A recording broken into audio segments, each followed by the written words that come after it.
ಇಡೀ ರಾಜ್ಯದ ಜನರಲ್ಲಿ ಕಣ್ಣೀರನ್ನ ಜಿನುಗಿಸಿದ ಸುದ್ದಿ ಯಾವುದಪ್ಪ ಅಂದ್ರೆ ಬೆಂಗಳೂರಿನ ಕಾಡುಗೋಡಿಯ ವೆನ್ನೆಲ್ಲಾ 5.5 ವರ್ಷದ ಹೆಣ್ಣು ಮಗಳು ತನ್ನ ತಾಯಿ ಮತ್ತು ತನ್ನ ತಾಯಿಯ ಪ್ರಿಯಕರನಿಂದ ಸಾವನ್ನಪ್ಪಿದ್ಲಲ್ಲ ಆ ಪ್ರಕರಣ. PNS ವಿಸ್ತಾರದಲ್ಲಿ ಸ್ಫೋಟಕ ಪೋಸ್ಟ್ ಮಾರ್ಟಮ್ ರಿಪೋರ್ಟ್ ನ ನೋಡ್ತಾ ಹೋಗೋಣ. ಅಂದ್ರೆ ಅದೇ ಪೋಸ್ಟ್ ಮಾರ್ಟಮ್ ರಿಪೋರ್ಟ್ ನಲ್ಲಿ ಏನಿದೆ ಅಂತ, ಆ ಸ್ಫೋಟಕ ಸುದ್ದಿಗಳೇನಿದೆ ಅಂತ ನಿಮ್ PNS ವಿಸ್ತಾರದಲ್ಲಿ ಹೇಳ್ತಾ ಹೋಗ್ತೀವಿ. ಮರಣೋತ್ತರ ಪರೀಕ್ಷೆ ಹೇಳ್ತಾ ಇದೆ ವೆನಿಲ್ಲಾ ಸಾವಿನ ಶಾಕಿಂಗ್ ಸತ್ಯ ಏನು ಅಂತ. ವೆನಿಲ್ಲಾ ಉಸಿರುಗಟ್ಟಿ ಮೃತಪಟ್ಟಿರೋದು ಮರಣೋತ್ತರ ಪರೀಕ್ಷೆಯಲ್ಲಿ ಕನ್ಫರ್ಮ್ ಆಗಿದೆ. ಪೊಲೀಸರ ಕೈ ಸೇರಿದೆ ಈ PM ರಿಪೋರ್ಟ್ ಅಥವಾ ಪೋಸ್ಟ್ ಮಾರ್ಟಮ್ ರಿಪೋರ್ಟ್. FSL ವರದಿ ಕೂಡ ಸಿಕ್ಕಿದೆ. ಮಾರ್ಚ್ 24ನೇ ತಾರೀಕು ಮೃತಪಟ್ಟಿದ್ದಂತಹ 6 ವರ್ಷದ ಹೆಣ್ಣು ಮಗಳು ವೆನಿಲ್ಲಾ. ಮರಣೋತ್ತರ ಪರೀಕ್ಷೆಯಲ್ಲಿ ವೆನಿಲ್ಲಾ ಸಾವಿಗೆ ಕಾರಣಗಳು ಗೊತ್ತಾಗ್ತಾ ಇದೆ. ವೆನಿಲ್ಲಾ ಮುಖದ ಮೇಲೆ ಗಾಯಗಳಿದೆ, ಉಜ್ಜಿದ ಗುರುತುಗಳಿದೆ. ಆಮೇಲೆ ಆಕೆಯ ಮೂಗು ಮತ್ತು ಬಾಯಿಯಿಂದ ರಕ್ತ ಮಿಶ್ರಿತ ದ್ರವ ಹೊರಗೆ ಬಂದಿದೆ. ಹೊಟ್ಟೆ ಭಾಗದಲ್ಲಿ, ಇದನ್ನ ಇನ್ನೊಂದ್ಸಲ ಹೇಳ್ತಾ ಇದ್ದೀನಿ, ಹೊಟ್ಟೆ ಭಾಗದಲ್ಲಿ ಹತ್ತತ್ರ 500 ml ಗೆ 100 ml ಕಡಿಮೆ, 400 ml ಅಂದರೆ ಅರ್ಧ ಲೀಟರ್ಗೆ ಸ್ವಲ್ಪವೇ ಸ್ವಲ್ಪ ಕಡಿಮೆ, ಅರ್ಧ ಲೀಟರ್ಗೆ ಸ್ವಲ್ಪವೇ ಸ್ವಲ್ಪ ಕಡಿಮೆ ಅಷ್ಟು ರಕ್ತ ಹೆಪ್ಪುಗಟ್ಟಿದೆ 6 ವರ್ಷದ ಪುಟ್ಟ ದೇಹದಲ್ಲಿ. ಕೈ ಬೆರಳುಗಳ ತುದಿ ಮತ್ತು ಉಗುರಿನಲ್ಲಿ ನೀಲಿ ಬಣ್ಣಕ್ಕೆ ಅದು ಟರ್ನ್ ಆಗಿತ್ತು. ಇದು 6 ವರ್ಷದ ವೆನಿಲ್ಲಾ ಅನ್ನುವ ಮಗು, ನತದೃಷ್ಟ ಮಗು, ತನ್ನ ತಾಯಿ ಮತ್ತು ತನ್ನ ತಾಯಿಯ ಬಾಯ್ ಫ್ರೆಂಡ್ನಿಂದ ಕೊಲ್ಲಲ್ಪಡ್ತಲ್ಲ, ಆ ಮಗುವಿನ PM ರಿಪೋರ್ಟ್ ಏನು ಹೇಳತ್ತೆ ಅಂತ. ಎಷ್ಟೋ ದಿನ ಆದಮೇಲೆ ಈ ತಾಯಿ ಅನ್ನಿಸ್ಕೊಂಡಿರೋ ಮಹಾನ್ ಗಿತ್ತಿ ಅಥವಾ ಪ್ರಿಯಾಂಕಾ ಪೊಲೀಸರ ವಶದಲ್ಲಿದ್ದಾರೆ. ಪೊಲೀಸರು ಕೇಳಿದರೆ ಸರಿಯಾಗಿ ರೆಸ್ಪಾಂಡ್ ಮಾಡ್ತಾ ಇಲ್ವಂತೆ. ಅದಕ್ಕೀಗ ಪೊಲೀಸರು ಮುಂದುವರೆದಂತೆ ಹೇಗೆ ತನಿಖೆಯನ್ನು ಮಾಡೋದು, ಬಾಯಿ ಬಿಡಿಸೋದು ಹೇಗೆ, ನಿಜಾಂಶವನ್ನು ಒಂದು ಸ್ಟೆಪ್ ಮುಂದಕ್ಕೆ ಹೋದಂಗೆ ಕಾಣಿಸ್ತಾ ಇದೆ. ಓಕೆ, ಇನ್ನೊಂದ್ಸಲ ಈ ಪೋಸ್ಟ್ ಮಾರ್ಟಮ್ ರಿಪೋರ್ಟ್ನಲ್ಲಿ ಏನಿದೆ ಅಂತ ನೋಡೋಣವಾ. ನೋಡಿ, ಉಸಿರುಗಟ್ಟಿ ಮೃತಪಟ್ಟಿರೋದು ದೃಢ. ಅಂದರೆ ಅದೇನೋ ಮಗು ತಿನ್ನಲಿಕ್ಕೆ ಅಂತ ಕೇಳಿತ್ತು, ಅದು ಬೇಡ ಇದು ಬೇಕು ಅಂದಿದ್ದಕ್ಕೆ ಹೊಡೆದು ಅದರ ಸೊಂಟದ ಭಾಗಕ್ಕೆ ಒದ್ದಿದ್ದಾರೆ ಅಂತ. ಯಾವಾಗ ಉಸಿರುಗಟ್ತೋ ಜೋರಾಗಿ ಬಿಕ್ಕಿ ಬಿಕ್ಕಿ ಬಿಕ್ಕಿ ಅಳ್ಳೋಕೆ ಶುರುವಾಯಿತು. ಆ ಕಡೆ ಈ ಕಡೆ ಅವ್ರು ನೋಡ್ತಾರೆ ಅಂತ ಮೂಗು ಮತ್ತು ಬಾಯಿಯನ್ನು ಮುಚ್ಚಿದ್ನಂತೆ ಪಾಪಿ ಅವನು. ಮೂಗು ಬಾಯಿ ಮುಚ್ಚಿದ್ನಂತೆ. ಉಸಿರುಗಟ್ಟಿ ಸಾವನ್ನಪ್ಪಿರೋದು ಈಗ ಪೋಸ್ಟ್ ಮಾರ್ಟಮ್ ರಿಪೋರ್ಟ್ನಲ್ಲಿ ಸಿಗ್ತಾ ಇದೆ, ಗೊತ್ತಾಗ್ತಾ ಇದೆ. ಆಮೇಲೆ ಆಕೆಯ ಮುಖದ ಮೇಲೆ ಗಾಯಗಳು, ಉಜ್ಜಿದ ಗುರುತು ಅಂದರೆ ಪರ್ಚಿರೋ ಗುರುತುಗಳು ಕೂಡ ಪತ್ತೆಯಾಗಿದೆ. ಮೂಗು ಮತ್ತು ಬಾಯಿಯಿಂದ ರಕ್ತ ಮಿಶ್ರಿತ ದ್ರವದ ಅಂಶ ಹೊರಕ್ಕೆ ಬಂದಿದೆ. ಉಸಿರುಗಟ್ಟಿ ಒದ್ದು ಪದ್ದು ಮಾಡಿ ಆ ಪುಟಾಣಿ ಮಗು ರಕ್ತದ ಜೊತೆಗೆ ಅದರ ಎಂಜಿಲೋ ಅಥವಾ ಬೇರೆ ರೀತಿಯ ದ್ರವವೋ ಹೊರಗೆ ಬಂದಿದೆ ಸಾವನ್ನಪ್ಪು ಟೈಮ್ನಲ್ಲಿ. ಎಲ್ಲವೂ ಕೂಡ ಪೋಸ್ಟ್ ಮಾರ್ಟಮ್ ರಿಪೋರ್ಟ್ನಲ್ಲಿ ಗೊತ್ತಾಗ್ತಾ ಇದೆ. ಶ್ವಾಸನಾಳ ಸಂಪೂರ್ಣ ಮುಚ್ಚೋಗಿದೆ. ಉಸಿರುಗಟ್ಟಿಸಿದ್ರಲ್ಲ, ಬ್ರೀತ್ ಔಟ್ ಮಾಡೋಕೆ ಆಗಿಲ್ಲ ಮಗು ಕೈಲಿ, ಕಂಪ್ಲೀಟಾಗಿ ಬ್ಲಾಕ್ ಆಗಿದೆ ಲಂಗ್ಸು. ಬಲವಾದ ಹೊಡೆತದಿಂದ ಹೊಟ್ಟೆಯ ಒಳಭಾಗದಲ್ಲಿ ಗಂಭೀರ ಗಾಯ ಆಗಿದೆ. ಮಾತ್ರ ಅಲ್ಲ, ಹತ್ತತ್ರ ಅರ್ಧ ಲೀಟರ್ನಷ್ಟು ರಕ್ತ ಹೆಪ್ಪುಗಟ್ಟಿದೆ. 400 ಮಿಲಿಮೀಟರ್ ಅಥವಾ 400 ml ರಕ್ತ ಹೆಪ್ಪುಗಟ್ಟಿದೆ. ಆ ಹೆಪ್ಪುಗಟ್ಟಿದ ಗಡ್ಡೆಗಳು ಪತ್ತೆಯಾಗಿದೆ. ಆಕೆಯ ಬಾಯಿ ಮತ್ತು ಮೂಗು ಮುಚ್ಚಿದ್ರಿಂದ ಉಸಿರಾಡಕ್ಕಾಗಿಲ್ಲ, ಲಂಗ್ಸ್ ಬ್ಲಾಕ್ ಆಗಿದೆ, ಮಗು ಸಾವನ್ನಪ್ಪಿದೆ. ಇವ್ರೇನು ಮಾಡಿದ್ರು, ಬಾಡಿ ತಗೊಂಡ್ರು, ಮನೆಗೆ ಹೋದ್ರು, ಹೆಣ ಮಲಗಿಸಿದ್ರು, ಬೆಳಗ್ಗೆ ತನಕ ಕಾದ್ರು. ಬೆಳಗ್ಗೆ ಮಗು ಈ ವಿಚಾರ ತಿರುಚಬೇಕು ಅಂದ್ಕೊಂಡು ಆ ಹೆಣಕ್ಕೆ ಸ್ನಾನ ಮಾಡಿಸಿದ್ರು, ಯೂನಿಫಾರ್ಮ್ ಹಾಕಿದ್ರು, ಮನೇಲೇ ಬಿಟ್ಟು ಟ್ರಿಪ್ ಹೊರಟರು. ನಂತರ ಎಲ್ಲವೂ ಕೂಡ ಗೊತ್ತಾಗ್ತಾ ಹೋಯ್ತು ಏನೇನು ಪ್ರೀ ಪ್ಲಾನ್ ಮಾಡಿದ್ರು ಇದನ್ನು ಮುಚ್ಚಾಕಕ್ಕೆ ಅಂತ. ವೆನಿಲ್ಲಾ ಮರ್ಡರ್ ಸ್ಟೋರಿಯಲ್ಲಿ ರಣರೋಚಕ ತಿರುವು ಸಿಗ್ತಾ ಇದೆ. ವೆನಿಲ್ಲಾ ತಾಯಿ ಪ್ರಿಯಾಂಕಾ ಬ್ರೈನ್ ಮ್ಯಾಪಿಂಗ್ ಈಗ ಅಧಿಕಾರಿಗಳು ರೆಡಿ ಆಗ್ತಾ ಇದ್ದಾರೆ. ಬ್ರೈನ್ ಮ್ಯಾಪಿಂಗ್ ಬಗ್ಗೆ ನಾನು ನಿಮಗೆ ಹೇಳ್ತೀನಿ. ಬ್ರೈನ್ ಮ್ಯಾಪಿಂಗ್ಗೆ ಕೋರ್ಟ್ ಅನುಮತಿಯನ್ನ ತನಿಖಾ ತಂಡ ಈಗ ಕೇಳಿದೆ ಕೋರ್ಟ್ನಲ್ಲಿ. ಪ್ರಿಯಾಂಕಾ ಹೇಳಿಕೆಗಳ ಬಗ್ಗೆ ಪೊಲೀಸರಿಗೆ ಅನುಮಾನಗಳ ಹೆಚ್ಚಾಗ್ತಾ ಇರೋದ್ರಿಂದ ತನಗೇನು ಗೊತ್ತಿಲ್ಲ ಅಂತ ಮಾತ್ರ ಉತ್ತರ ಹೇಳ್ತಾ ಇದ್ದಾಳಂತೆ ಪಾಪಿ. ತನ್ನ ಮಗುವನ್ನ ಅಥವಾ ಕರುಳ ಕುಡಿಯನ್ನ ಕಳ್ಕೊಂಡ ನಂತರವೂ ಕೂಡ ಬ್ರೈನ್ ಮ್ಯಾಪಿಂಗ್ ಮಾಡೋಣ ಅಂತ ಕೋರ್ಟ್ ಮೊರೆ ಹೋಗಿದ್ದಾರೆ.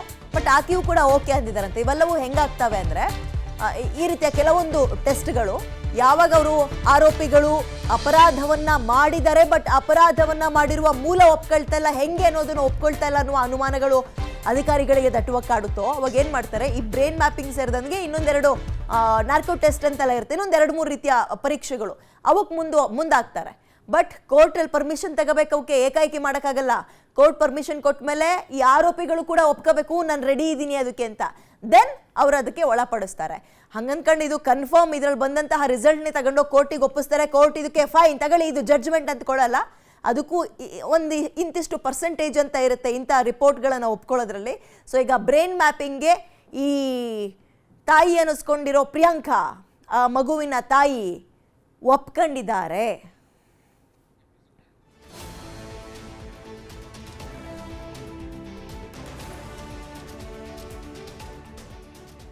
ವಿಧಿವಿಜ್ಞಾನ ತಜ್ಞರು ದಿನೇಶ್ ರಾವ್ ನಮ್ಮ ಜೊತೆ ದೂರವಾಣಿ ಸಂಪರ್ಕಕ್ಕೆ ಸಿಕ್ಕಿದ್ದಾರೆ. ಸರ್ ನಮಸ್ಕಾರ, ನನ್ನ ಧ್ವನಿ ನಿಮಗೆ ಕೇಳಿಸ್ತದೆ ಅನ್ಕೊಳ್ತೀನಿ. ಸರ್ ನಮಸ್ತೆ. ಕೇಳಿಸ್ತಾ ಇದೆ, ಹೇಳಿ. ಸರ್, ಈಗ ಈ ಬ್ರೈನ್ ಮ್ಯಾಪಿಂಗ್ ಅನ್ನುವಂಥದ್ದನ್ನ ಕೆಲವೊಂದು ವಿಚಾರಗಳು ಪದೇ ಪದೇ ಕೇಳ್ತಾ ಇರ್ತೀವಿ ಇಂಥ ಕೇಸ್ಗಳಲ್ಲಿ, ಕ್ರೈಮ್ಗಳಲ್ಲಿ. ಏನ್ ಸರ್ ಅದು ಹೆಂಗ್ ವರ್ಕ್ ಆಗುತ್ತೆ ಸರ್? ಬ್ರೈನ್ ಮ್ಯಾಪಿಂಗ್ ಅಂದ್ರೆ ಏನ್ ಮಾಡ್ತಾರೆ ಸರ್? ಅಲ್ಲ, ಇದು ಬ್ರೈನ್ ಮ್ಯಾಪಿಂಗ್ ಅಂದ್ರೆ ಬರೀ ಬ್ರೈನ್ ಮ್ಯಾಪಿಂಗ್ ಒಂದೇ ಅಲ್ಲ, ಇವನ್ ನಾರ್ಕೋ ಅನಾಲಿಸಿಸ್, ಪಾಲಿಗ್ರಫಿ ಮತ್ತೆ ಬ್ರೈನ್ ಮ್ಯಾಪಿಂಗ್ ಅಂತ ಈ 3 ಪರೀಕ್ಷೆಗಳಿಗೆ ಅನುಮತಿ ತಗೊಳ್ತಾರೆ. ಓಕೆ. ಸೊ ಅದರಲ್ಲಿ ಈಗ ನಾರ್ಕೋ ಅನಾಲಿಸಿಸ್ ಅಂದ್ರೆ ನಾವು ಒಂದು ಪೆಂಟಟಾಲ್ ಸೋಡಿಯಂ ಅಂತ ಒಂದು ಡ್ರಗ್ ಅದನ್ನು ಕೊಟ್ಟು ಅವರಿಗೆ ಒಂದು ಟ್ರಾನ್ಸ್ ಸ್ಟೇಟ್ ತಗೊಂಡು ಹೋಗ್ತೀವಿ. ಅಂದ್ರೆ between conscious and unconscious level ಮಧ್ಯದಲ್ಲಿ, ಅಂದ್ರೆ ಸ್ಲೀಪ್ ಸ್ಟೇಟ್. ಅಲ್ಲಿ ಆ ಹಂತದಲ್ಲಿ ಪೇಷಂಟ್ ಯಾರ ಸಸ್ಪೆಕ್ಟ್ಸ್ ಇದ್ದಾರೆ ಅವ್ರು ತಗೊಂಡೋದಾಗ ಅವರು ಅವಾಗ ಕೆಲವು ಪ್ರಶ್ನೆಗಳನ್ನ ನಾವು ಫ್ರೇಮ್ ಮಾಡ್ತೇವೆ. ಆ ಪ್ರಶ್ನೆಗಳಿಗೆ ಅವರು ಉತ್ತರ ಆ ಟೈಮ್ ನಲ್ಲಿ, ಆ ಹಂತದಲ್ಲಿ, ಆ ಸ್ಥಿತಿಯಲ್ಲಿ ಅವರು ಆ ಉತ್ತರಗಳನ್ನು ಯಾವುದೇ ಒಂದು ಅಡೆತಡೆ ಇಲ್ಲದೆ, ಹಿಡಿತದಲ್ಲಿ ಇಲ್ಲದೆ ಸತ್ಯವನ್ನ ಹೇಳ್ಬಿಡ್ತಾರೆ. So that is narco analysis ನಲ್ಲಿ ನಮ್ಗೆ ಅದರಲ್ಲಿ ಬಂದಿರತಕ್ಕಂತ ರೆಸ್ಪಾನ್ಸ್ ನಾವು ರೆಕಾರ್ಡ್ ಮಾಡ್ತೇವೆ.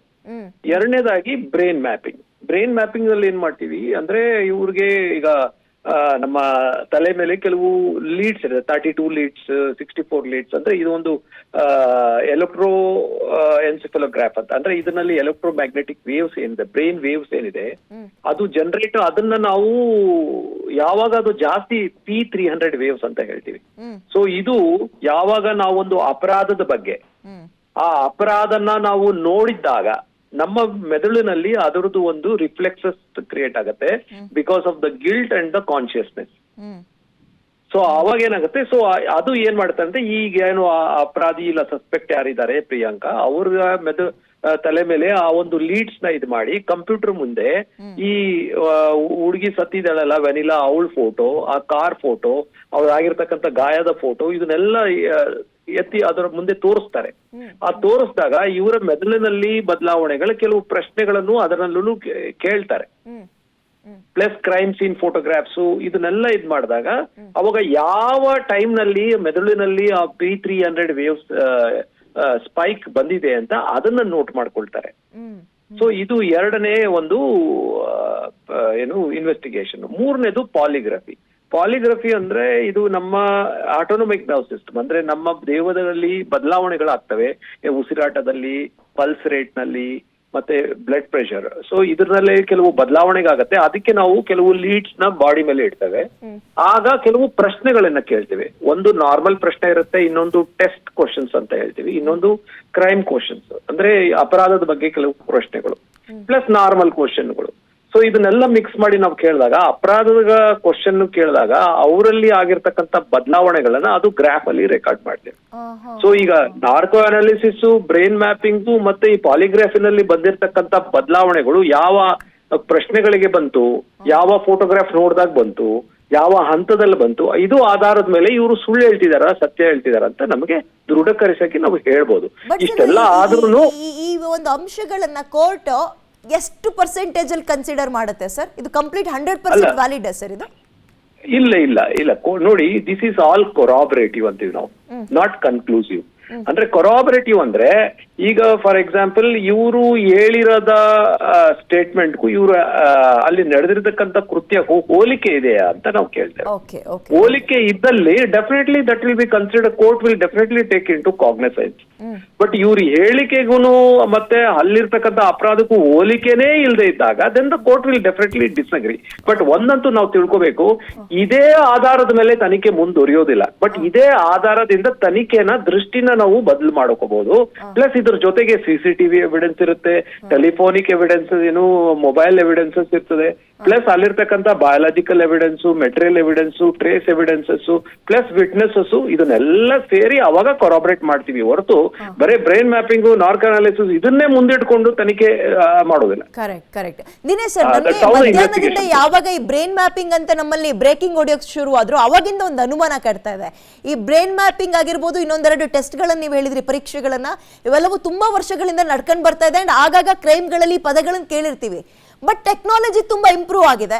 ಅಂಡ್ ಈ ಲೇಡಿ ಹೇಳಿ ಕೇಳಿ ಒಬ್ಬ ಲಾಯರ್, ಇವರು ಚಾಪೆ ಕೆಳಗೆ ಇದ್ರೆ ಅವ್ರು ರಂಗೋಲಿ ಕೆಳಗೆ ತೂರೋಕ್ಕೂ ಕೂಡ ರೆಡಿ ಆಗಿರ್ತಾರೆ. ಸೊ ಕಂಪ್ಲೀಟ್ ಆಗಿ ನಮ್ಮ ಕಂಟ್ರೋಲ್ನಲ್ಲಿ ಆ ಟೆಸ್ಟ್ ನಡಿಬೇಕಾದ್ರೆ ನಾವು ಇರಲ್ವಾ?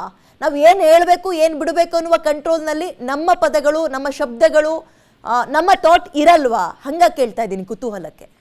ಅಲ್ಲ ನೋಡಿ, ಎಷ್ಟೇ ಅಪರಾಧಿ ಎಷ್ಟೇ ಸ್ಮಾರ್ಟ್ ಆದ್ರೂನು ಒಬ್ಬ ಒಳ್ಳೆ ಫೊರೆನ್ಸಿಕ್ ತಜ್ಞ ಏನ್ ಪರೀಕ್ಷೆ ಮಾಡ್ತಾರೆ ಅವ್ರಿಗೆ ಈಗ ಈಸಿಯಾಗಿ ಗೊತ್ತಾಗಿದೆ. ಫಾರ್ ಎಕ್ಸಾಂಪಲ್ ಈಗ ನನ್ನಂತವ್ರಿಗೆ ನನಗೆ ಬ್ರೈನ್ ಮ್ಯಾಪಿಂಗು ಬೇಡ, ನಾವು ಕೆಲವು ಪ್ರಶ್ನೆಗಳ ಆಧಾರದ ಮೇಲೆ ನಾವು ಹೇಳ್ಬೋದು ಇವ್ರು ಅಪರಾಧದಲ್ಲಿ ಇನ್ವಾಲ್ವ್ ಆಗಿದ್ದಾರೆ ಅಂತ. So this are all the experience and the skills, ಅದು ಡೆಫಿನೆಟ್ಲಿ ಮ್ಯಾಟರ್ಸ್. ಬಟ್ ಇದರಲ್ಲಿ ಅವರು ಲಾಯರ್ ಆಗಿ ನೋಡಿ, ಲಾಯರ್ ಆಗಿದ್ ಮಾತ್ರಕ್ಕೆ ಅವ್ರಿಗೆಲ್ಲ ಗೊತ್ತಿದೆ ಅನ್ನೋದು ಅದು ತಪ್ಪು. ಈ ಕ್ರಿಮಿನಲ್ ಲಾ ಫಾಲೋ ಮಾಡಿ ನೂರಾರು ಕೇಸು, ಮರ್ಡರ್ ಕೇಸ್ ಅವ್ರು ಹ್ಯಾಂಡಲ್ ಮಾಡಿದ್ರೆ ಅವಾಗ ಏನೋ ಒಂದು ಐಡಿಯಾ ಇರುತ್ತೆ.